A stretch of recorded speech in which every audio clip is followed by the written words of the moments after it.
ఓం తత్సత్. ఓం అనంత సంసార సముద్రతర నౌకాయితాభ్యాం గురుభక్తిదాభ్యాం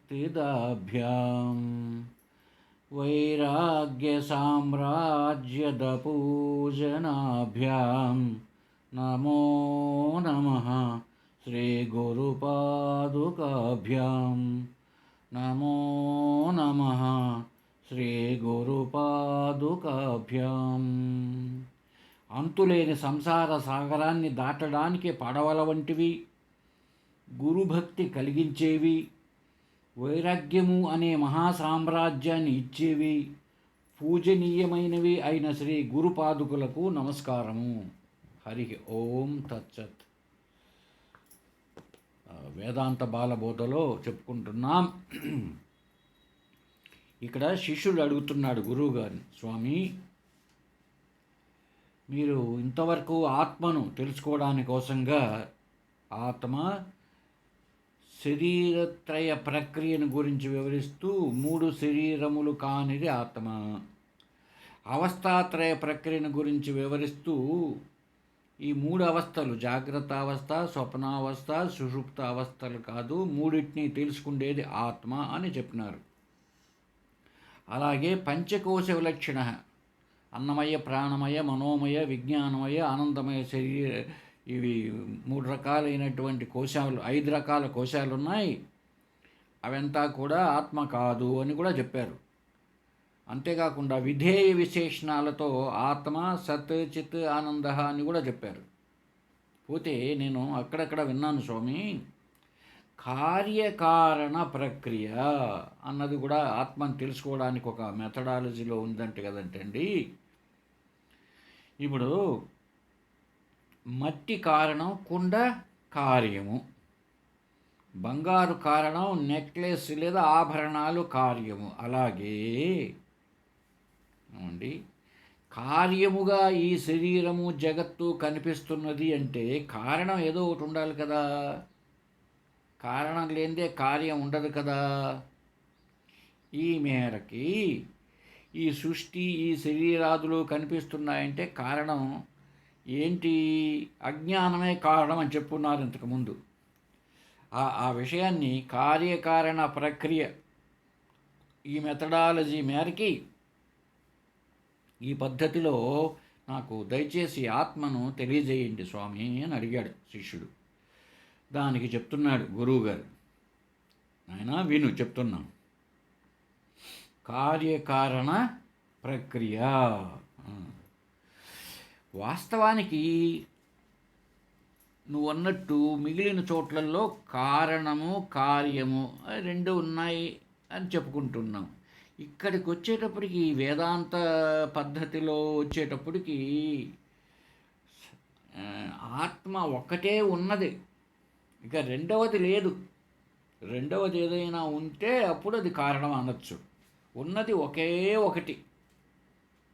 ఆ ఒకటి ఎందు అనేకం కనిపిస్తున్నాయి. ఒకే బంగారు నందు అనేకంగా నగలు, ఒకే మట్టి ఎందు అనేకమైనటువంటి కుండ, మూకుడు, బాణ ఇట్లాంటి కనిపించినట్లుగా ఉంది. కాబట్టి ఇక్కడికి వచ్చేటప్పటికి వేదాంతంలో ఏం తెలియజేయబడుతుందంటే, ఈ అనాత్మ అంటున్నామే, అర్థం కావడానికి చెప్పుకుంటున్నామే కానీ ఉన్నదంతా ఆత్మయే. మరి కనిపిస్తున్నది కదా రూపనామాల మేరకు అంటే దానికి ఏం చెప్పారు? ఆత్మ యందు అనాత్మ అధ్యస్థమై ఉన్నది ఆత్మయే. దాని యందు అధ్యారోపం ఆరోపిస్తున్నాం. భ్రాంతి చేత ఒకదాన్ని కల్పిస్తున్నాం, సత్యంగా లేదు. ఉన్నది బంగారే, నెక్లెస్ అని మనం కల్పించుకున్నాం, ఒక రూపాలు నామాలు అంతే. అలాగే ఆత్మ ఒక్కటే, దానిపైన రూపనామాలు కల్పించబడ్డాయి, అధ్యాస చేయబడినాయి. ఇది గుర్తుంచుకో ముందు. ఉన్నది ఒకటే, ఎప్పటికీ ఒకటే, రెండో వస్తువే లేదు. ఇప్పుడు ఒక మనిషి ఉన్నాడు అనుకో, వాడు ఎండకు ఎక్కడ పోతున్నాడు, ఉదయం పూట. అప్పుడు మనిషి ఒకడు, అతని నీడ ఇంకొకటి, రెండుగా ఉన్నాయి ఇక్కడ కనపడుతున్నాయి మనకు. మనిషి ఒక అసలుడు, నీడ ఒకటి కనపడుతున్నది, రెండు ఆయనే. ఈ మనిషి చెయ్యి ఎత్తితే నీడ కూడా చెయ్యి ఎత్తుతుంది, కాబట్టి రెండుగా కనిపిస్తున్నాయి. అట్లే అదే పద్ధతిలో నిజానికి ఇక్కడికి వచ్చేటప్పటికి ఆత్మ ఒకటి, అనాత్మ ఇంకొకటి.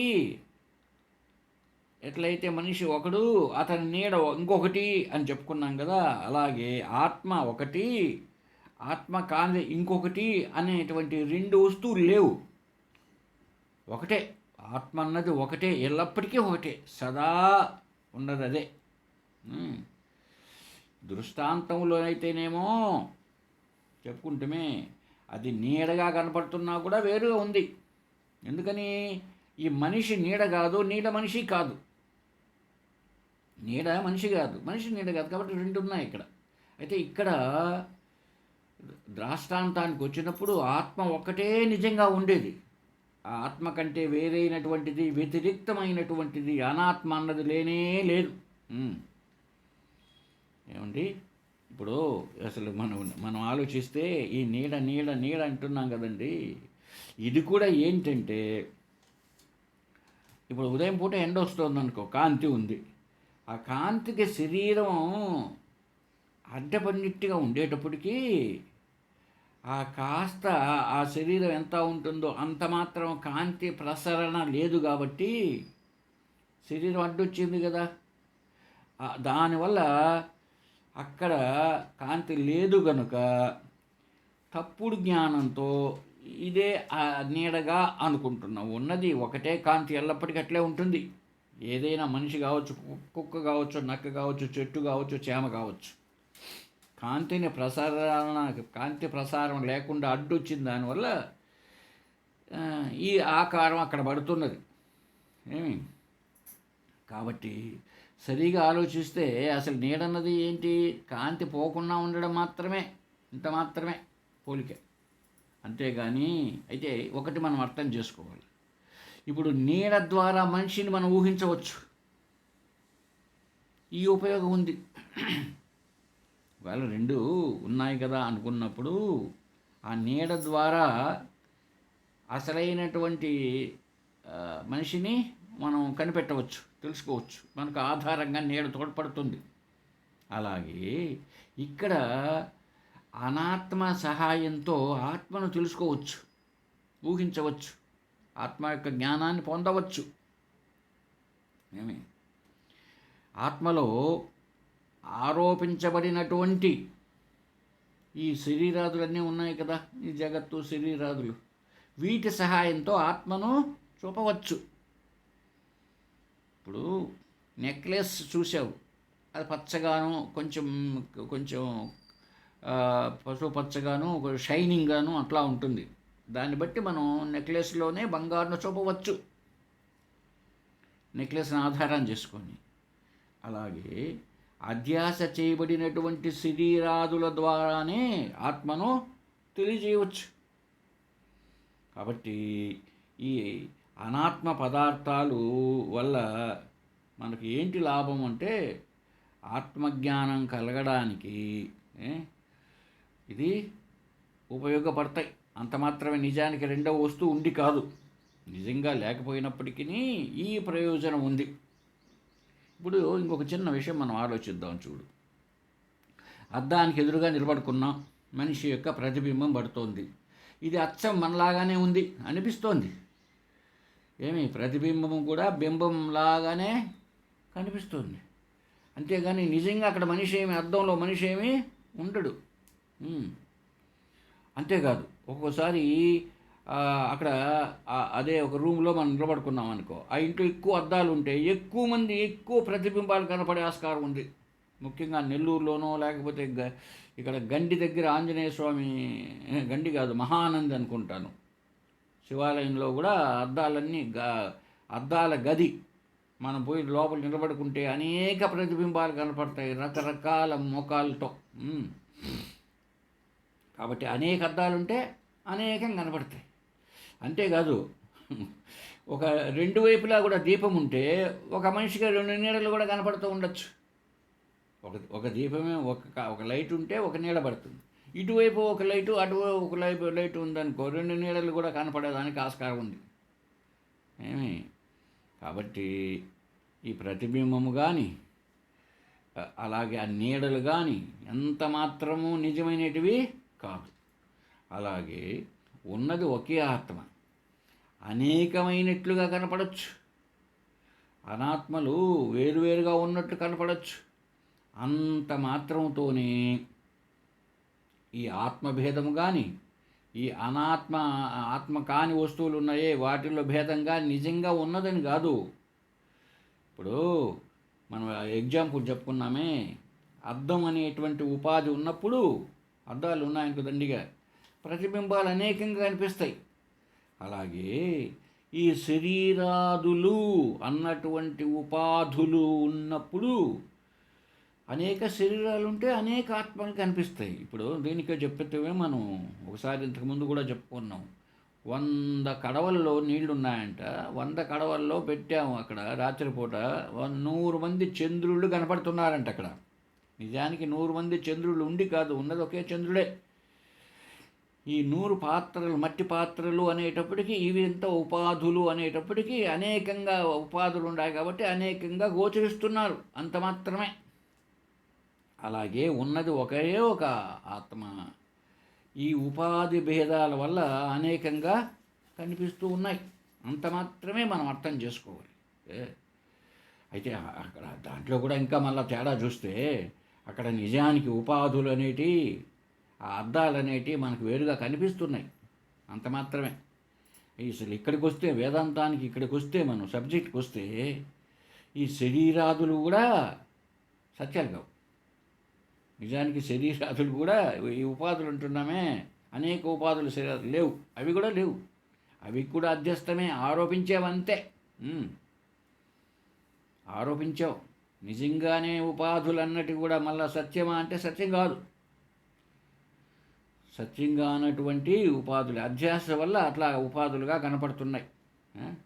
ఇప్పుడు అద్దంలో ప్రతిబింబం చూశాడనుకో పిల్లవాడు, చూసి అదే అదో అక్కడ ఉన్నాడు ఇంకొకడు అనుకుంటూ ఉంటాడు. వాడికే కొంచెం వయసు వచ్చిన తర్వాత జ్ఞానం కలుగుతుంది అనుకోండి, అప్పుడు అర్థమవుతుంది వాడికి ఏమని, అవి ప్రతిబింబాలు, ఊరికి అలా కనిపిస్తున్నాయి అని. అలాగే ఈ నానారూపమైన ఈ ప్రపంచమంతా ఉందే, అజ్ఞాన దశలో ఆ పిల్లవాళ్ళలాగానే మనకు సత్యంగా కనపడినట్టు కనపడుతూ ఉంటుంది, అంతవరకే. మరి ఈ అజ్ఞాన దశ నుంచి రావాలంటే కొంత ఎక్కువ కాలం పడుతుంది. మరి ఉన్నది అద్వితీయమైన ఆత్మ ఒక్కటే సత్యం అని తెలుసుకోవడానికి ఎట్లయితే చిన్న పిల్లవాడికి వయసు వస్తే కానీ అర్థం కాదో, అలా ఇలాగా ఇక్కడ కూడా కొంతకాలం సాధనలు చేసినప్పుడు మాత్రమే సరైనటువంటి ఆధ్యాత్మిక శాస్త్రం సరైన గురువు ద్వారా గ్రహించినప్పుడు మాత్రమే ఇదంతా మిథ్య అని తెలుస్తుంది. అంతవరకు ఏమో కనపడుతూనే ఉంటాయి. ఏమి అలాగే ఇప్పుడు ఇంకొక ఎగ్జాంపుల్ తీసుకుందాం. వాడు దొంగవాడు ఉన్నాడు, ఒకడు దొంగతనం చేయడానికి పోతున్నాడు ఏ ఇండ్లలో అయినా. వాడి దగ్గర సపోజ్ ఒక 10 ఇండ్లలో తాళాలు వేస్తున్నారు అనుకోండి, 10 తీయాలంటే ఈడు 10 బీగాలు ఎత్తుకొని పోడు, ఎదురంటే కూడా పెట్టుకొని పోతాడు. వాటితో అలా కలబెట్టి ఇలాగ, లేదా ఒక స్క్రూ డ్రైవర్ లాంటివి తీసుకొని అలా కలబెట్టి ఆ తాళాలు తెరిచేస్తాడు వాడు. ఏమి ఈ పద్ధతిలోనే అనేకమైన పద్ధతులంతా ఉన్నాయంటే అన్నీ కూడా ఆ తాళా తెరచడానికే, అసలైన ఆత్మస్వరూపాన్ని తెలుసుకోవడానికే. అలాగే ఇక్కడికి వచ్చేటప్పటికి ఈ పద్ధతిని, ఈ కార్యకారణ ప్రక్రియ అంటావు కదా నువ్వు, దీన్ని ఏమంటారంటే అధ్యారోప అపవాద ప్రక్రియ అని కూడా అంటారు. ఈ చాప్టర్ని తర్వాత మనం విచారణ చేసుకుందాం. ఏంటి ఇక్కడ అధ్యారోపం అంటే? ఒక వస్తువును నిజంగా తెలుపడానికి ఒకటేదో కల్పించుకోవడం, దాన్ని కనుక్కోవడానికి కల్పించుకోవడం అన్నమాట. ఒక ఆరోపణ చేసాం ఒకదాన్ని. అపవాదం అంటే అట్లా కల్పించుకున్న దాన్ని నిజంగా లేదని చెప్పడం. ఒకదాన్ని కల్పించుకోవడం, సత్యం కాని దాన్ని సత్యంగా ఒకదాన్ని ఆరోపించుకోవడం. ఈ ఆరోపణ కాబట్టి దాన్ని మళ్ళీ కొట్టేసుకోవడం, ఆరోపించిన దాన్ని అపవాదం చేయడం అంటే తీసేయడం. ఇది ఒక పద్ధతి. దీన్నే కార్యకారణ ప్రక్రియ అంటారు, లేదా అధ్యారోప అపవాద న్యాయము అని కూడా అంటారు. ఏమి ఆరోపించేది తర్వాత తొలగించడం. ఇప్పుడు ఉందో లేదో తెలియదు కానీ ఇట్లాంటి లెక్కలు మేము చదువుకునే రోజుల్లో గణితంలో ఒకటి ఉండేది. ఒక ధనవంతుడు ఉండేవాడు. అతడి దగ్గర కొంత ఆస్తి ఉన్నది. ఆ ఆస్తి చెప్పలేదన్నమాట. ఇప్పుడు ఆ లెక్కలో ఏం చెప్పబడుతున్నది? అతనికి కొంత ఆస్తి ఉంది. ఆ ఉన్న ఆస్తిలో 1/2 భాగం భార్యకి ఇచ్చాడు, 1/4 భాగం కుమారుడికి ఇచ్చాడు, మిగిలిన దాంట్లో కుమార్తెకు 1/8 ఇచ్చాడు. అతని దగ్గర మిగిలి ఉన్న సొమ్ము ఇంత అని చెప్పేస్తాడు. ఇప్పుడు ఏం కనుక్కోవాలి? అతని ఆస్తి ఎంత అన్నాడు. అప్పుడు లెక్కల టీచర్ ఏం చెప్తాడు? అతని ఆస్తిని ఎక్స్ అనుకొనుము అంటాడు, చెప్తాడు. ఎక్స్ ఎందుకు అనుకోవాలయ్యా? ఆరోపణ. ఎక్స్ అనుకోని చేస్తే ఎక్స్ యొక్క విలువ వస్తుంది. ఎక్స్ అంటే ఎంతో తెలుస్తుంది, ఆ ధనవంతుడి యొక్క సంపద ఎంతో తెలుస్తుంది. తెలిసిన తర్వాత ఇంకా లేదు, ఎక్స్ అన్నది లేదు, తెలిసిపోయింది కదా. ఆ తెలుసుకోవడానికి చేసే ఆరోపణే అధ్యారోపం, ఆరోపించడం. ఎందుకు ఆ ఎక్స్ పెట్టి చేస్తేనే, మేము ఎందుకు ఎక్స్ పెట్టాలా అని వాదిస్తామనుకో నువ్వు. అట్లయితే ఎక్స్ పెట్టద్దు, పోయి పెట్టుకో, జడ్ పెట్టుకో, ఇంటికి పోయి పెట్టుకోరా అంటాడు టీచర్ పిల్లవాడిని. ఇంటికి పోయి నీ బుద్ధి పెట్టుని పెట్టుకోపో అంటాడు. కాబట్టి అక్కడ అలాగే ఈ అధ్యారోప అపవాద ప్రక్రియ లేదా కార్యకారణ ప్రక్రియ ఏంటంటే, నిజంగా కారణం ఒకటి ఉందని కాదు. నిజంగా లౌకికంలో అయితే కారణం ఉంటుంది, కార్యం. ఇక్కడ కారణం ఒకటి ఉంది కాదు, ఇదంతా ఆరోపణే. నిజంగానే 3 శరీరాలు ఉండి కాదు, 3 శరీరాలు అన్నది అధ్యారోపమే. తర్వాత తొలగించాం ఆరోపణ చేసి, ఆరోపణను అపవాదం చేశాం. నిజంగానే 5 కోశాలు ఎక్కడ కప్పి ఉంచినట్టు మనకి ఎక్కడ ఏమి కనిపించవు మైక్రోస్కోప్లో చూసినా కూడా. అయితే ఎందుకంటే మన అనుభవాన్ని బేరీజ్ వేసుకొని ఉన్నాయని ఆరోపణ చేసి తర్వాత తీసివేయడానికి కోసం మాత్రమే చెప్తున్నాం.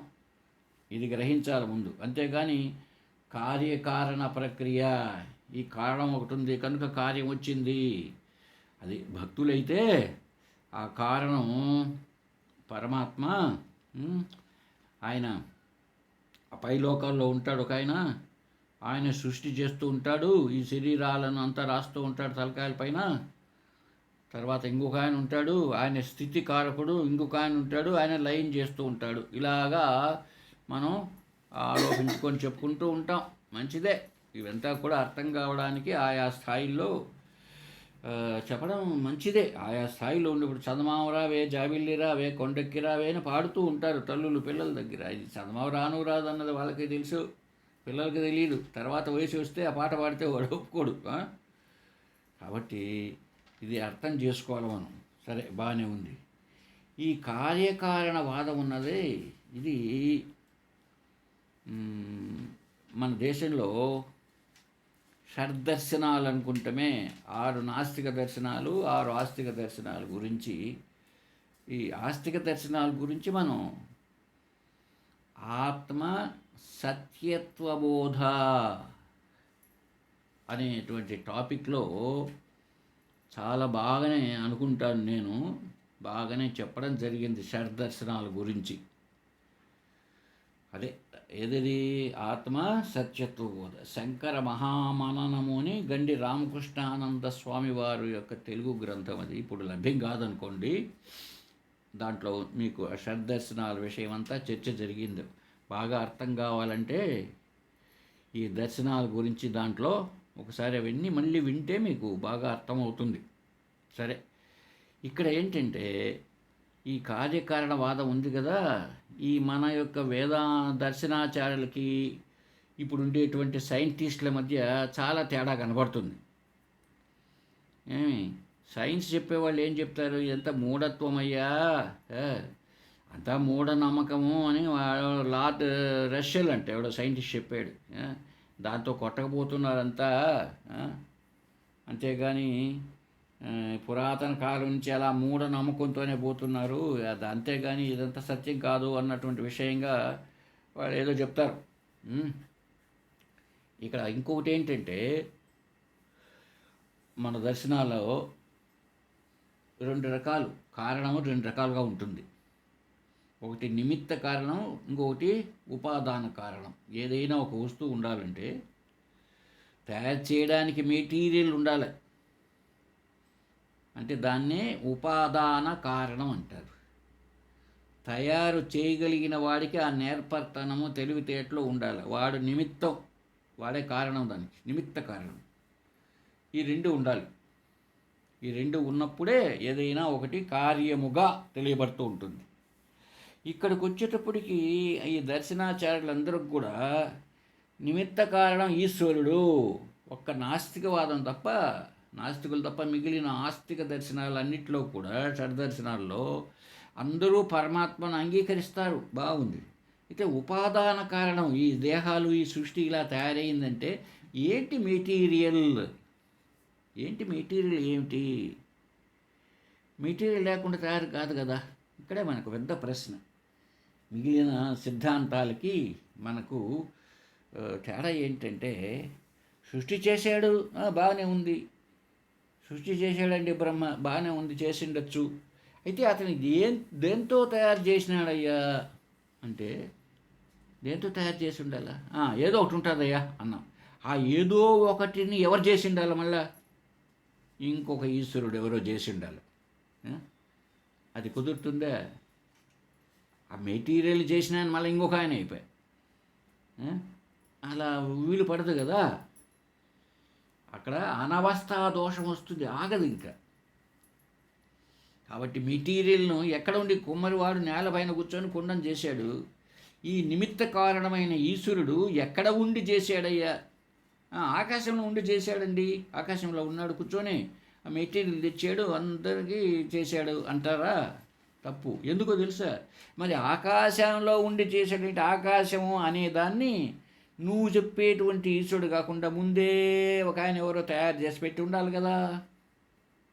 కాబట్టి ఇక్కడ కూడా అనవస్థా దోషం వస్తుంది. కొంచెం బాగా అర్థం చేసుకుంటే, మీకు డీటెయిల్గా చెప్పను కానీ చాలాసార్లు చెప్పి ఉన్నాం కదా. కాబట్టి ఇక్కడికి వచ్చేటప్పటికి అద్వైత సిద్ధాంతాన్ని నమ్మడం కాదు, మళ్ళీ నమ్మిక కాదు, సత్యం. ఈ సృష్టి దగ్గరకు వచ్చేటప్పటికి మిగిలిన అన్నీ మనం ఎన్ని చెప్పండి, అద్వైతం తప్ప ఎక్కడ సృష్టి దగ్గరకు వచ్చేప్పటికి అన్నీ ఆగిపోతాయండి. నిమిత్త కారణమే ఉన్నాడు పరమాత్మ. మెటీరియల్ ఎట్లా చేశాడు? ఆ కుక్కను దేంతో చేశాడు, మనిషిని దేంతో చేశాడు, చెట్టుని దేంతో చేశాడు. క్రైస్తవ మతంలో ఒక ఉందంట, క్రైస్తవ మతంలో ఒక విషయం ఉంది. ఏంటంటే, ఆ ఈశ్వరుడు పైనుండి దేవుడు సృష్టి చేయాలనుకున్నాడంట. ఏదో మట్టో మశానం తెచ్చి అన్నీ సృష్టి చేశాడంట. ఒక కుక్క, ఒక నక్క, ఒక మనిషి, ఒక చెట్టు, అన్నీ చేశాడంట. ఇట్లా చేసిన తర్వాత అనిపించిందంట ఆయనకు, ఇప్పుడు వారం రోజులైన తర్వాత, ఒరే నేను అన్నీ చేశాను, దీపాన్ని తయారు చేయలేదే, దీపం అన్నది లేకపోతే ఇవన్నీ ఎట్లా కనిపిస్తాయి అనుకున్నా అంట ఆయన. అప్పుడు సూర్యుని తయారు చేసినారంట. అదే సండే. కాబట్టి సండే ఎందుకు సెలవు అంటే, ఆ రోజు తయారు చేశాడు కదా ఆయన. కాబట్టి ఆయన చేసి అలసిపోయి ఉంటాడు కాబట్టి సండే సెలవు తీసుకుంటాడు. ఆదివారం కాబట్టి పని చేసి 6 రోజుల పాటు ఉద్యోగస్తులకు 7వ రోజు సెలవు ఇచ్చినట్లు సండే అట్లా వచ్చింది, వాళ్ళ నుంచి వచ్చింది సండే. నిజానికి మన హిందూ మతంలో ఒకప్పుడు మా పెద్దలు అనేవాళ్ళు, అప్పుడు ఈ గవర్నమెంట్ స్కూళ్ళు లేని రోజుల్లో ఒక అయ్యవారి దగ్గర చెప్పి, అప్పుడు శనివారం ఉండేదట వాళ్ళకు సెలవు. శనివారం రోజు సెలవు వదిలిపెట్టేవాళ్ళంట. కాబట్టి ఎందుకు చెప్పుకుంటున్నామంటే, ఈ సృష్టి దగ్గరకు వచ్చేటప్పటికి చూడండి ఎంత వ్యత్యాసంగా కనబడుతుందో. ఆయన ఒక మెటీరియల్తో తెచ్చి చేశాడంట, సూర్యుడు లేడంట, ఆ తర్వాత సూర్యుడిని చేశాడంట అంటాం. మీరు ప్రశ్న వేయచ్చు, ఏమని? మరి సూర్యుడే లేకపోతే 7 రోజులు అయినాయి అని ఎట్లా తెలిసిందండి? సరే, కుదరదు, అంతే కదా. సరే, ఏడో రోజుకి ఆయనకు దీపము లేకపోయినాయి అని అనిపించిందంటే అంతవరకు ఆయనకు కనిపిస్తున్నాయా లేదా, ఆయనకు వెళ్తుందో లేదా, ఉంది. ఏ మెటీరియల్తో వీటన్ని ప్రశ్నలకు సమాధానాలు దొరకవు. అలాగే మన హిందూ మతంలో కూడా చాలామంది అంటారు ఆయన చేశాడు, పైన ఆయన చేశాడు, పైన ఆయన తయారు చేసి మన నొసటను రాశాడు. అప్పటికి నొసలు తలకాయ కాళ్ళుతో ఎవరో ఒక ఆయన ముందైనా మనకు రాసి పెట్టింటే కదా ఈయన మన నొసట రాయడానికి. అందువల్ల ఈ కార్యకారణ ప్రక్రియ ఇలాగా ఉంటుంది. ఈ ఉపాదాన కారణం దగ్గరికి వచ్చేటప్పటికి చాలా పెద్ద డౌట్స్ వచ్చేసాయి. ఒక చిన్న ప్రశ్న వేసుకుందాం మనమే. ఒక కొండ ఉందండి. ఇప్పుడు ఈ కొండ మొదట్లో ఉండి పుట్టిందా, మొదట లేకుండానే తర్వాత పుట్టిందా? ఏమండి? లేదు లేదు, కొండ ముందే ఉంది, ముందే ఉండినటువంటి కొండ అదే తర్వాత పుట్టింది అంటారు వాళ్ళు. దీన్నే సత్కార్యవాదం అంటారండి. ఇదంతా మనం చెప్తేనే ఇప్పుడే ఈ సత్కార్యవాదము, అసత్కార్యవాదము, అణువాదము ఇవంతా కూడా మీరు ఆత్మ సత్యత్వబోధ అని మనమే చెప్పుకొని ఉన్నాం రాజు అద్వైత సత్సంగం ఛానల్లో. అక్కడ మీరు విన్నట్లయితే మళ్ళీ మళ్ళీ బాగా అర్థమవుతుంది. ఇది సత్కార్యవాదం. ముందు ఉన్న కొండ తర్వాత కలిగింది అంటారు వాళ్ళు. అట్లా లేదు, ముందు కొండ లేదు తర్వాత పుట్టిందంటారు. అసత్కార్యవాదం. అసత్ లేనిది పుట్టింది.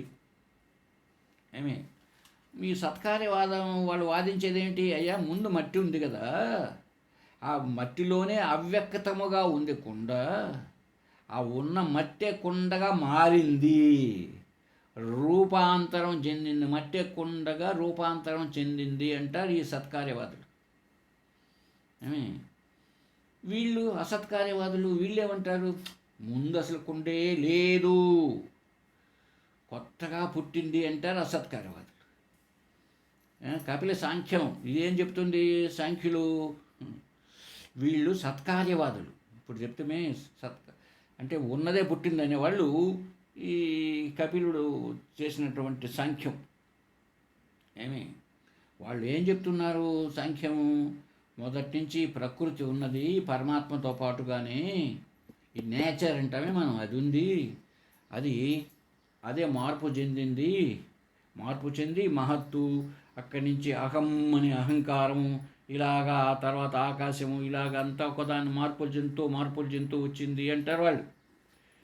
ఈ పరిణామవాదాన్ని వైశేషికులు ఒప్పుకోరు. వాళ్ళదంతా ఆరంభవాదం. అనేకం చేరి ఒక కార్యం, అనేక వస్తువులంతా చేరి అనేక కారణాలు కలిసి ఒక కార్యంగా అవుతుంది అంటారు వాళ్ళు. ఎట్లాగా? ఇప్పుడు అణువులు ఉన్నాయా, 2 పరమాణువులు చేరితే ఒక ద్వేణుకం, 2 చేరిన దాన్ని ద్వేణుకము అంటారు. ఆ ద్వేణుకములు ఇవి ఒకదాంతో ఒకటి సంబంధం పెట్టుకొని ఉంది అనిపించుకుంటాయంటవి. అలా చెప్తూ వాళ్ళు అసత్కార్యవాదాన్ని చెప్తారు వాళ్ళు. ఈ సైన్స్ వాళ్ళు ఏం చెప్తారు? ఈ విజ్ఞానవాదులు వీళ్ళు కూడా ఆరంభవాదులే అని చెప్తారు. వీళ్ళు కూడా అంతకుముందు లేదు తర్వాత కలిగింది. అసత్కార్యవాదం. ఎట్లా కలిగింది అయ్యా? ఇప్పుడు H2O ఆక్సిజన్ 1 హైడ్రోజన్ 2 కలిసి నీరుగా వచ్చిందా లేదా? అది 2 హైడ్రోజన్ గాలులు 1 ఆక్సిజన్ గాలి 2 కలిస్తే నీరు వచ్చిందా లేదా? అంటే 2 కారణాలు ఒకదానికొకటి రసాయనిక క్రియ చేసి నీరు వచ్చింది కదా. ఇది నేటి విజ్ఞానవాదులు చెప్పేది. సరే, బాగానే ఉంది. ఇక్కడ ప్రశ్న ఒకటి ఏంటి? వైశేషికులు వేసే ప్రశ్న, అయ్యా కొండ ముందే ఉంటే మళ్ళీ పుట్టేదేంది? లేని కదా పుడుతుంది, ముందే ఉంటే కొండ అని వాళ్ళను సాంఖ్యులను విమర్శ చేస్తారు వైశేషికుడు. ముందే కొండ ఉంది అంటున్నారు మీరు. ముందు వాళ్ళేం చెప్తారు? ముందు లేకపోతే మళ్ళీ ఎక్కడి నుంచి వస్తుందయ్యా అని వాళ్ళు అంటారు. ముందే ఉంటే పుట్టడం ఏమిటయ్యా అని వీళ్ళు అంటారు. ఇలాగా మొత్తం మీరు ఆత్మ సత్యత్వ బోధ చూస్తే షడ్దర్శనాలు చాలా తమాషగా ఉంటాయి. చివరికి ఆ, మన ఉత్తర మీమాంస ఒక్కటి మాత్రమే. ఉత్తర మీమాంస అనేది ఉపనిషత్తు సంబంధించినటువంటిది. మనం చెప్పుకుంటే అద్వైత సిద్ధాంతం వ్యాసుడు చేసినటువంటిది. దాన్నే ఉత్తర మీమాంస లేక శారీరక మీమాంస. ఇక్కడికి వచ్చేటప్పటికి ఏది పుట్టలేదు, ఏది లేదు అన్నటువంటిది, ఇదంతా మిథ్య అన్నది వచ్చేసింది అక్కడ. సరే, ఆ విషయాన్ని పక్కన పెడితే ఇలాగా ఒకరినొకరు ఈనాటికి కూడా వాదాలన్నీ ఎన్నో ఉన్నాయి. కొంతమంది ఏం చెప్తారు, అసలు ఏది పుట్టలేదంటారు, అజాతవాదం. వీళ్ళు బౌద్ధులు. ఏది పుట్టలేదయ్యా, అంత శూన్యమే, లేనిదే, లేని దాని నుంచి వచ్చిందంతా అంటారు వాళ్ళు. లేని దాని నుంచి వచ్చింది అంటారు. ఇక్కడి నుంచే, దీని నుంచి కొంచెం మాడిఫై అయ్యి అద్వైత సిద్ధాంతం. ఏమిటి ఇక్కడేమిటి వీళ్ళు చెప్పేది, అద్వైతులు చెప్పేటువంటిది, లేదా ఉత్తర మీమాంస ఏమిటి, ఏం చెప్తున్నది? కాదు, ఏమి లేని దాంట్లో చెట్టు వస్తుంది, మీరు చెప్పే తప్పు, అసలే లేదు, శూన్యం నుంచి ఏదైనా వస్తుందా? ఏది రాదు. కాబట్టి ఒక పారమార్థికమైనది, సత్యమైనది, అంతటా వ్యాపించినది ఒకటి ఉంది. అదేనయ్యా ఆత్మ. ఆత్మ లేదని చెప్పడానికి ఎవరి వల్ల కాదు. ఆత్మ ఉన్నదే, అది పుట్టేది కాదు, అది ఒక కార్యముగా మారేది కాదు. అయితే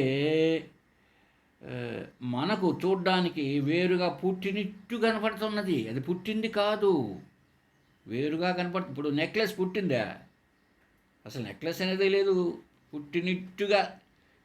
పుట్టినట్టుగా ఉంది నెక్లెస్. ఎక్కడ పుట్టింది అది? అంతా బంగారు అట్లే ఉంది. ముందు నువ్వు ఆ బంగారు నగలు చేసేవాడికి 30 గ్రాములు ఇచ్చావు, 30 గ్రాములు తూకం వేసి అదే ఇచ్చాడు. బంగారు తూకం వేసి ఇచ్చాడా, నెక్లెస్ని తూకం వేసి ఇచ్చాడా? నువ్వు అనుకోవచ్చు నెక్లెస్ కదా తూకం వేసిందని. నెక్లెస్ తూకానికి రాదు. తూకానికి వచ్చేది ఏది? బంగారే. ఇదంతా అర్థం అవుతుంది మీకు.